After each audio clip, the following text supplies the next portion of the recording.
လူငယ်လေးတယောက်ဟာရေခဲမုံဆိုင်တစ်ဆိုင်လေးကိုဝင်လာပါတယ်ဝင်လာပြီးတော့မှစပွဲတို့အမျိုးသမီးကိုတီးစုံရေခဲမုံတစ်ခွက်ဘလောက်လဲလို့မေးလိုက်ပါတယ်စပွဲတို့အမျိုးသမီးက$ကျပါတယ်ဆိုပြီးတော့ပြောလိုက်တော့အဲ့ဒီကောင်လေးဟာသူ့အိတ်ထောင်ထဲမှာပါလာတဲ့အကျွေစီလေးတွေကိုရည်တွက်ပါတယ်ရည်တွက်ပြီးတော့မှသူဟာစပွဲတို့အမျိုးသမီးကိုထပ်ပြီးတော့မှ plain ice cream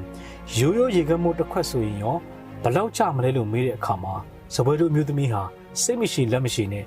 85 cent ကျပါတယ်ဆိုပြီးတော့ပြောလာပါတယ်ဒီတော့လူငယ်လေးဟာ85 cent တန် plain ice cream တစ်ခွက်ကိုဝယ်စားလိုက်ပါတယ်ဝယ်ပြီးတော့မှသူဟာစားလို့ပြီးတဲ့အခါမှာ85 cent ကိုရေခဲမုံအတွက်ပေးပြီးတော့မှကျန်တဲ့15 cent ကိုဇပွဲပေါ်မှာတင်ထားခဲ့ပါတယ်တင်ထားပြီးတော့မှစားလဲရေးထားခဲ့ပါတယ်ဒါကခမည်းအတွက်မုံမိုးပါဆိုပြီးတော့ရေးထားခဲ့ပါတယ်ဒီတော့မှပဲဇပွဲတို့အမျိုးသမီးနားလည်သွားပါတော့တယ်သူဟာ$တန်ရေခဲမုံတစ်ခွက်ဝယ်စားနိုင်ပေမဲ့မစားဘဲနဲ့ရိုးရိုးရေခဲမုံတစ်ခွက်ကိုပဲစားပြီးတော့သူ့အတွက်မုံမိုးပေးခဲ့တယ်ဆိုတာကိုသူသိသွားပြီးတော့မှဒီလူငယ်လေးကိုကျေးဇူးတင်မိပါတယ်ဒီအကြောင်းအရာတွေကနေပြီးတော့အခုဒီဗီဒီယိုကိုကြည့်နေတဲ့လူငယ်ကိုကျွန်တော်ကဘာပြောချင်တာလဲဆိုတော့ law of karma ပါ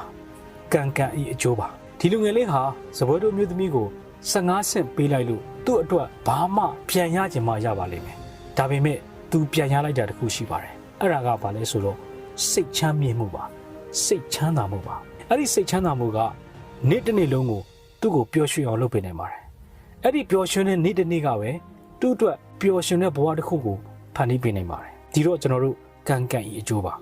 အခုဒီဗီဒီယိုကိုကြည့်နေတဲ့လူငယ်လေးစဉ်းစားရမှာကလူတွေအတွက်ကိုကောင်းကျိုးဘာတွေလုပ်ပေးနိုင်မလဲနေ့တိုင်းဘာတွေလုပ်နိုင်မလဲစဉ်းစားပါအကယ်၍ကိုဟာလူတွေကိုကောင်းကျိုးမပေးနိုင်ရင်တော့ဆိုးကျိုးလည်းမပေးပါနဲ့အဲ့ဒီဆိုးကျိုးပေးလိုက်ခြင်းအပြင်အဲ့ဒီပေးလိုက်တဲ့ဆိုးကျိုးဟာကိုယ့်စီကိုတစ်ချိန်မှာရောက်လာပါလိမ့်မယ်ဒီချိန်မှာကိုဟာလူတွေပေါ်မှာအနိုင်ကျင့်နေရတယ်ဒုက္ခပေးနေရတယ်ရက်ဆက်နေရတယ်ရုပ်မာနေရတယ်ဆိုပြီးတော့မှကိုဂုံယူမနေပါနဲ့အဲ့ဒါဒီကတစ်ချိန်မှာကိုယ့်စီပြန်လာပါလိမ့်မယ်ကိုယ့်စီပြန်လာတဲ့အခါကျရင်ကိုကငါမှပဲဒီလိုပြဿနာတွေဖြစ်တာလားငါမှပဲဒီလိုဒုက္ခတွေကြုံတွေ့နေရသလားဆိုပြီးတော့စဉ်းစားနေမိပါလိမ့်မယ်ဒါပေမဲ့အဲ့ဒါဟာကံကံဤအကျိုးပါ law of karma ပါ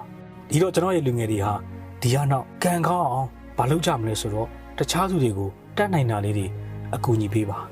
လုပ်ပေးစရာရှိတာလေးတွေလုပ်ပေးပါဒါပေမဲ့ဘာမှတော့ပြန်ပြီးတော့မမျှော်လင့်ပါနဲ့ဒီအကြောင်းအရာတွေကနေပြီးတော့အခုဒီဗီဒီယိုကိုကြည့်နေတဲ့လူငယ်ဟာအကျိုးတစုံတရာရတယ်ဆိုလို့ရှိရင်တော့ထုံစံအတိုင်းပဲ comment မှာ yes လို့ရေးပေးပါဦးဒီဗီဒီယိုကိုအဆုံးထိအောင်ကြည့်ပေးတဲ့အတွက်လည်းကျေးဇူးအများကြီးတင်ပါတယ်ကျွန်တော်ကတော့ကိုညာလင်းအောင်ပါ